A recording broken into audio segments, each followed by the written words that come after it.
Teman-teman yang dirahmati Allah Subhanahu wa taala, di ayat kedua surat Al-Ankabut Allah menyampaikan sebuah sindiran.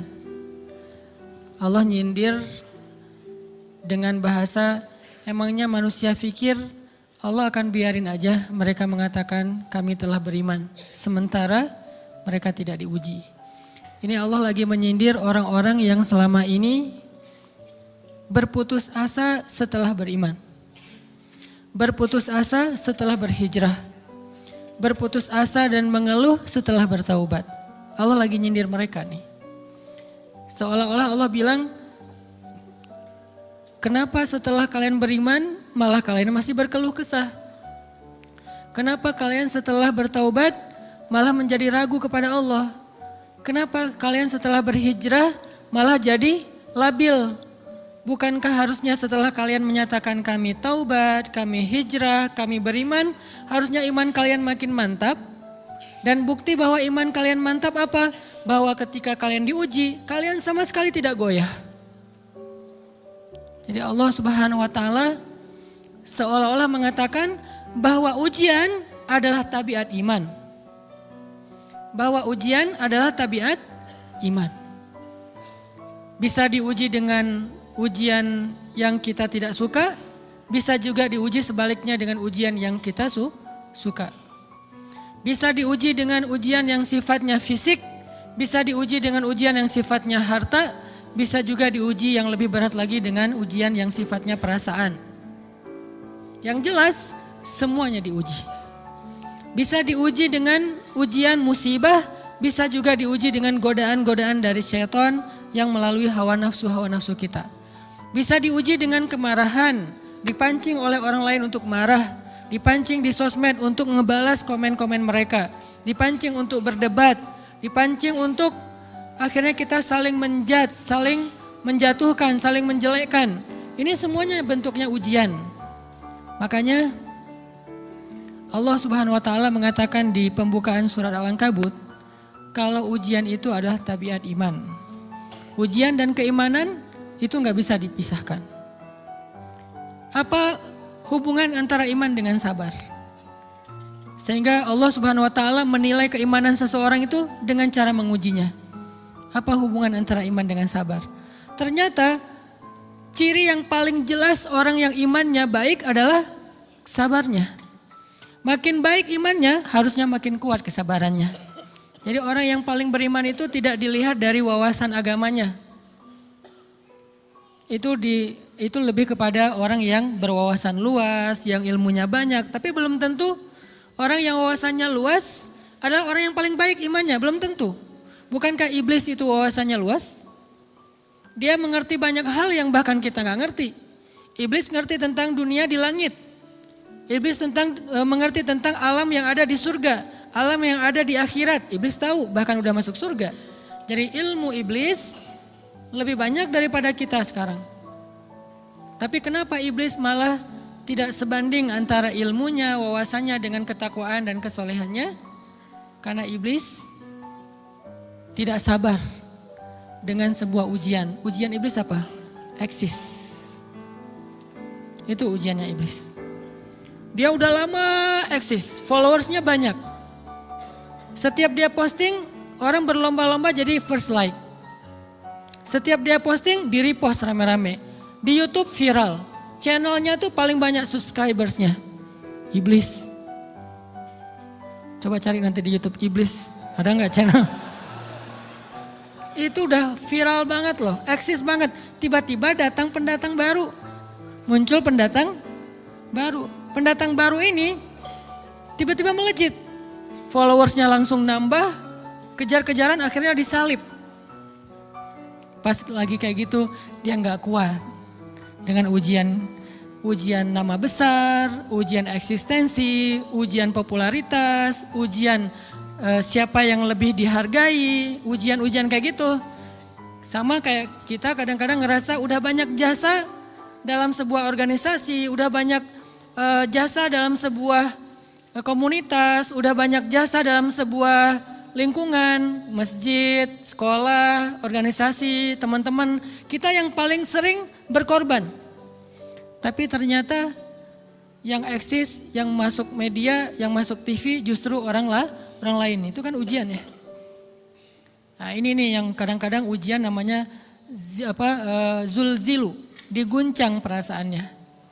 Bukan diuji dengan fisik, kadang-kadang ujian sakit, capek, lelah, buat kita bisa kita lalui tuh dalam sebuah organisasi nih. Kita lagi bikin kegiatan sosial, baksos. Di sekolah, dengan OSIS-nya, dengan ROHIS-nya, di kampus, dengan BEM-nya, dengan LDK-nya, kita bikin acara baksos. Kan effortnya lumayan ya. Kita begadang untuk meeting, kita survei lapangan, kita kerja malah tidur sehari cuma 1,5 jam, 2 jam. Fisik kita lelah, fisik kita capek, kadang sampai sakit. Sampai dirawat di rumah sakit gara-gara kena misalnya tipes gitu, gara-gara kita habis-habisan bekerja, itu buat kita gak masalah. Ujian fisik kita lalui. Dan besok mau ngadain lagi, kita yang paling semangat dan aktif. Gak masalah capek juga. Gak masalah juga kita lelah, gak masalah kurang tidur, gak masalah berjalan jauh, gak masalah. Satu, ujian harta. Kita yang justru nombokin. Kita yang nalangin dulu modal-modal untuk kegiatan-kegiatan tersebut. Kalau ternyata gak tercover dananya, akhirnya gak bisa dibalikin talangan kita, gak apa-apa, kita ikhlas. Kita berkorban dengan harta kita. Butuh apa? Saya bayarin. Butuh apa? Kita lewatin ujian harta. Tapi begitu ujian perasaan, kita udah capek, lelah, kurang tidur, nombokin, nalangin habis-habisan. Ternyata teman kita yang jadi ketua panitia ada kadang cuman masalah itu doang. Atau dia yang jadi PR-nya. Yang namanya PR ketika diliput oleh media kan dia yang muncul mukanya kan. Akhirnya diundang oleh misalnya hitam putih lah atau apalah. Kok dia yang muncul di sana? Atau diundang berdua, tapi sampai di sana dia yang banyak ngomong, kita diam aja. Pulang-pulang pundung. Begitu besok mau ngadain lagi, udah gak mau terlibat. Left group. Kenapa itu terjadi? Ujian zulzilu, perasaan. Itu yang dialamin oleh iblis. Iblis rela banget disuruh beribadah, sujud beribu-ribu tahun, kuat iblis. Kalau kita mungkin jidatnya hitam, kalau iblis mungkin udah kepala-kepalanya hitam, saking rajinnya sujud. Wah, ibadahnya udah ribuan tahun. Iblis disuruh berkorban dengan harta yang dia miliki, dia kasih aja semuanya. Tapi kalau disuruh dia ngalah dari Adam untuk memimpin alamin, menjadi khalifatullahi fil ard, menjadi pemimpin wakilnya Allah di muka bumi, buat iblis ini berat. Kenapa dia? Ana khairum min, saya lebih baik daripada dia. Saya lebih senior daripada dia. Saya lebih sehat daripada dia. Saya lebih keren daripada dia. Saya lebih. Ujian emosional, ujian ego, ujian perasaan. Itu yang lebih berat buat kita. Kadang sakit dan dirugiin orang lain, teman segala macam kita masih oke lah. Selama ini asal kita ngumpul selalu gua yang bayarin, oke deh gak usah dibahas. Baru dibahas nanti pas sakit hati. Kalau belum sakit hati kan gak dibahas kan.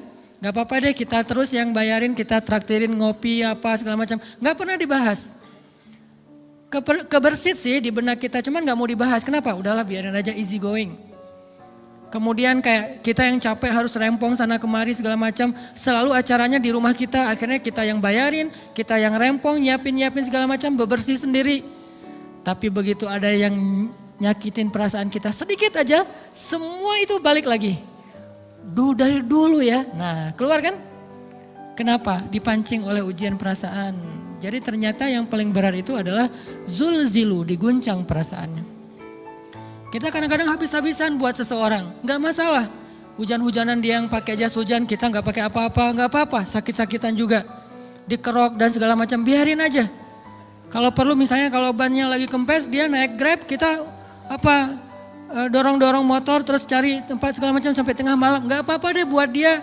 Apa sih yang enggak buat kamu? Begitu dia selingkuh, keluar semuanya. Mulai list report keuangan. Wah dulu sekian, sampai uang receh-receh juga dihitung kan ya. Kenapa bisa kayak gitu? Perasaan kan? Nah ini nih yang kita coba belajar. Mungkin malam ini kita lebih banyak membahas tentang sabar terhadap ujian perasaan.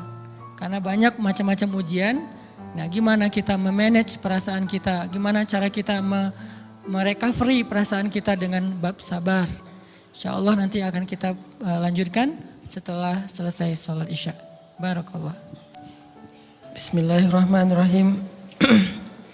Teman-teman yang dirahmati Allah Subhanahu wa taala, kita lanjutkan tentang masalah sabar. Terutama sabar zulzilu, ketika kita diuji dengan ujian ego, marah, perasaan, sakit hati, yang kayak gitu-gitu. Ini ujian jauh lebih berat daripada ujian fisik dan ujian harta. Termasuk rasa cinta, rasa benci, kadang itu menjadi ujian. Kenapa ujian bikin kita jadi tidak lagi logis, nggak realistis, dan kadang-kadang mengabaikan hal-hal nilai-nilai yang kita selama ini pegang sebagai satu kebenaran. Kita ngabaikan batasan-batasan syariat. Ini semuanya ujian dari Allah Subhanahu wa taala. Sehingga tidak disebut orang yang beriman kecuali ketika Allah Subhanahu wa taala melihat dia sabar dalam ujian.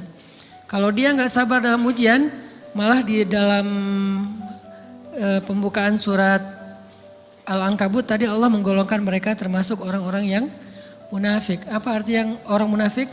Orang yang mengaku beriman tapi sebetulnya dia tidak beriman. Apa salah satu buktinya? Dia tidak sabar. Jadi kalau kita mau menilai diri kita mukmin atau munafik, dan ini bukan materi untuk menjudge orang lain. Oh ternyata dia itu munafik, bukan. Lagi-lagi konsep kita belajar itu angle-nya untuk diri kita sendiri. Saya sangat tidak merekomendasikan kita belajar untuk mendapatkan kaca pembesar, mencari-cari kesalahan saudara kita. Tapi kita belajar untuk semakin bisa bercermin untuk menemukan aib dan kekurangan diri kita. Jadi semakin kita tahu ilmu agama, semakin kita tahu ayat dan hadis, semakin kita punya cerminan untuk menilai diri kita dan memperbaiki diri kita. Bukan nyari kaca pembesar untuk memperjelas aib-aib dan kesalahan orang lain. Kalau kita pengen menilai diri kita ini orang yang mukmin atau munafik, caranya lihat aja kita sabar nggak nih, terutama dalam masalah emosional, dalam masalah ego, dalam masalah marah, dalam masalah hawa nafsu, dalam masalah perasaan cinta, dalam masalah benci segala macam. Masih bisa nggak kita adil bahkan kepada orang yang kita benci? Adil kepada orang yang kita benci, adil kepada musuh sekalipun. Bahwa jangan sampai kita gara-gara nggak suka kepada seseorang, kita berlaku zalim kepada dia. Jangan. Ini berarti kita harus ngelawan ego kita sendiri. Ego untuk memaafkan orang lain, ego untuk bisa melupakan kesalahan orang lain, ego untuk bisa berlapang dada dengan hal-hal yang gak nyaman daripada orang lain. Ini adalah ujian yang paling berat. Di situ kita bisa lihat kita nih mukmin atau munafik. Kalau gak pernah sabar sama sekali dalam masalah ego, dalam masalah emosional, berarti jangan-jangan kita tergolong di antara orang-orang yang kata Allah, wa ma hum bimu'minin. Mereka bukan orang yang beriman. Kata Allah di surat Al-Ankabut, mereka itu adalah wala ya'lamannallahul munafikin, orang-orang yang munafik. Nauzubillah min dzalik. Kalau kita merasa pernah sabar terhadap emosi kita, sekarang kita lihat sesering apa kita sabar terhadap emosi kita. Maka derajat seorang mukmin tergantung tingkat kesabarannya. Ada yang orang sabar hanya kalau disakiti dengan satu kata. Ada yang sabar dengan satu kalimat. Ada yang sabar dengan satu paragraf. Ada yang sabar dibully rame-rame juga dia sabar. Berarti lahum darajatun inda rabbihim. Orang beriman juga bertingkat-tingkat. Dan tingkatan itu tergantung tingkat kesabaran kita dalam menghadapi ujian, salah satunya ujian emosional kita, perasaan kita. Sehingga teman-teman yang dirahmati Allah SWT, salah satu program kita untuk terus mengembangkan diri, program untuk tumbuh, program untuk memperbaiki diri kita di hadapan Allah itu adalah coba kita program dalam sehari aja, terus kita nilai berapa kali kita berhasil ngelewatin ujian emosional. Bukan cuma marah, termasuk cinta, benci, tersinggung, sakit hati kayak gitu-gitu. Berapa kali kita bisa berhasil melewati itu dalam sehari. Gak usah seminggu, sehari aja.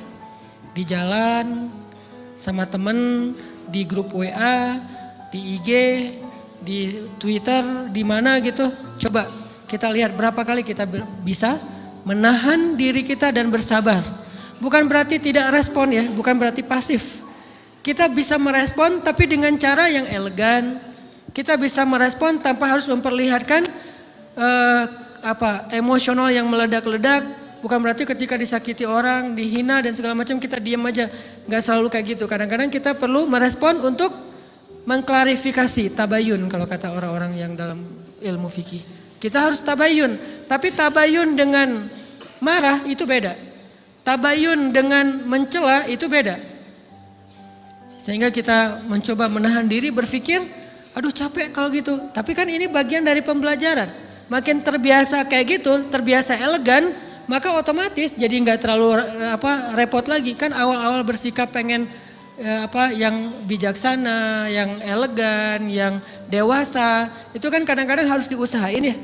Karena belum mengkarakter, harus mikir dulu gimana ya sikap yang paling dewasa, gimana ya sikap yang paling bijaksana, gimana ya sikap yang paling wise, gimana ya sikap yang paling elegan, masih mikir. Tapi setelah berkali-kali kita latihan, lama-lama itu menjadi spontanitas kita. Dan kalau udah bisa kayak gitu, insya Allah kita sudah mulai meniru nih akhlak Nabi Muhammad SAW. Ini ujian perasaan banget. Kalau tadi saya ngasih contoh diselingkuhin itu sebetulnya cuman bercanda ya. Karena diselingkuhin ini pastinya bukan ujian, tapi musibah. Pengkhianatan ya, tidak ada tempat. Gimana kita ngelawan perasaan kita kalau lagi kayak gitu? Gimana kita ngelawan perasaan kita kalau lagi diuji? Gimana cara kita bersabar? Karena iman dan sabar itu bisa dibilang satu paket. Gak disebut orang beriman kalau gak sabar. Dan insya Allah orang yang sabar itu adalah ciri-ciri orang beriman. Gak mungkin disebut orang beriman kalau gak sabar. Kita pikir memang iman itu hanya ucapan. Kalau iman itu cuma ucapan, inna sholati wa nusuki wa mahyaya wa mamati lillahi rabbil alamin, gampang. Kalau iman itu cuma ucapan, hasbiyallah wa ni'mal wakil, gampang. Kalau iman itu cuma ucapan, la haula wa la quwata illa billah, gampang. Kalau iman itu cuma ucapan, iyyaka na'budu wa iyyaka nasta'in, gampang. Tapi Allah mengatakan, wa ma hum bimu'minin. Ahasiban nasu ayyutraku ayyakulu amanna wa hum la yuftanun. Emangnya cukup dengan hanya mengatakan kami telah beriman lalu tidak diuji? Ternyata iman adalah sabar dalam ujian. Jadi nggak mungkin orang disebut beriman sementara dia tidak sabar, sementara dia emosional, sementara dia temperamen, sementara dia orangnya meledak-ledak, sementara dia orangnya mengeluh, sementara dia orangnya berputus asa. Nggak mungkin. Karena ulama mengatakan la tayasu, jangan berputus asa. Fa innal ya's laisa min akhlaqil muslim atau mu'min. Karena sesungguhnya keputusasaan bukan di antara akhlak orang yang beriman. Orang yang beriman itu tidak pernah berputus asa. Serumit apapun masalah kita, kalau kita punya yakin sama Allah bahwa Allah ala kulli syai'in qadir, maka kita pasti akan punya harapan. Kalau kita yakin bahwa Allahu Akbar, sebesar apapun masalah kita, Allah lebih besar daripada masalah kita kan? Bukankah kita mendengar Allahu Akbar, Allahu Akbar. Ada gitu yang lebih besar daripada Allah? Harusnya kita tidak pernah berdoa kepada Allah sambil mengatakan, ya Allah saya punya masalah besar. Itu sama aja dengan kita ngeledekin Allah. Sama aja kayak kita datang ke teman kita bilang gini, saya mau pinjam duit. Enggak akan banyak kok, saya tahu kamu kalau kebanyakan kamu enggak akan sanggup. Kan enggak mungkin kita ngomong gitu kan ya. Saya lagi banyak hutang nih. Saya mau minta tolong sama kamu. Insya Allah saya enggak akan minta seutuhnya. Saya tahu kamu juga kurang duitnya. Saya minta dikit-dikit aja lah. Kan enggak gitu kan cara kita minta tolong. Sama aja kita doa, ya Allah saya punya masalah besar. Ngomong ke Allah punya masalah besar. Kalau kita ngomong ke manusia kayak gitu wajar, tapi ke Allah, ya Allah saya punya masalah kecil nih. Apa? Ada hutang sedikit, berapa? 100 M. Allah kan ghaniyun, maha kaya, jadi jangan pernah mengatakan 100 M itu besar di hadapan Allah. Kita ngeremehin Allah banget. Bukankah Allah maha kaya? Jangan pernah mengatakan bahwa musibah kita, ditinggalkan orang yang kita cintai, dibully seluruh dunia, itu besar di hadapan Allah. Bukankah Allah cukup buat kamu, kata kamu? Inna sholati wa nusuki wa mahyaya hasbi Allah ni'mal wakil. Jadi Allahu Akbar. Sehingga kalau kita berdoa, ya Allah saya punya sedikit masalah. Bukankah Umar pernah mengatakan, ya nafsi, idza dhaqat alaikid dunya, fala taquli ya Rabbi indi hammun kabir, faquli ya hammun indi rabbun kabir. Wahai jiwaku, kalau kamu merasakan kesempitan, kegalauan, bingung, sakit, jangan pernah kamu mengatakan ya Rabbi saya punya masalah besar. Tapi katakanlah wahai masalah saya punya Rabb yang maha besar. Iman dan harapan, berharap itu nggak bisa dipisahkan. Iman dan sabar itu nggak bisa dipisahkan. Iman dan berserah diri atau menyerahkan urusannya, tawakul atau kita nyebutnya tawakal, nggak bisa dipisahkan. Bagaimana kita mau menyebut diri kita mukmin sementara kita nggak sabar ketika diuji dengan perasaan? Alhamdulillah kalau kita selama ini masih bersabar dengan ujian fisik. Ujian fisik yang setiap hari kita alamin apa? Lelah, capek, pulang kerja, pulang sekolah, pulang dari kampus, ngaji. Capek kan? Belum lagi macet-macetan, belum mandi pula. Dari tadi pagi, dari semalam kurang tidur, dan segala macam. Lelah, capek, ngantuk. Kadang-kadang sampai drop kesehatan kita. Kita bisa lalui itu, gak apa-apa capek-capek juga, yang penting saya pengen belajar. Jalan nih jauh-jauh, ada yang dari Sumedang, ada yang dari Lembang, ada yang dari Banjaran, dari mana-mana datang pengen ngaji. Jarak jauh gak apa-apa, macet gak apa-apa, lelah gak apa-apa, habis duit gak masalah. Tapi sampai di sini kesenggol dikit aja sama teman kita, dalam ucapan mungkin, dalam ekspresi kadang-kadang kita senyumin gak dibalas senyum, atau mungkin hal-hal sepele. Itu bikin seolah-olah amal kita yang udah habis-habisan tadi jadi berkurang sampai habis pahalanya. Ujian perasaan. Kadang-kadang datang ke sini nggak ada rasa tidak nyaman sedikit mungkin dengan teman kita atau dengan orang yang di sebelah kita. Akhirnya kita merasa tersinggung, akhirnya kayak jadi berlebih-lebihan. Di tangga, di pintu, pas keluar, di tempat wudhu, di mana. Hal sepele sebetulnya, tapi mengganggunya bukan fisik kita. Yang terganggu bukan harta kita, tapi yang terganggu perasaan kita nih, rasa nyaman kita yang terganggu. Seolah-olah hilang semuanya. Jadi gak berarti, ini namanya ujian teman-teman. Mudah-mudahan kita bisa istiqomah dalam masalah perasaan ini.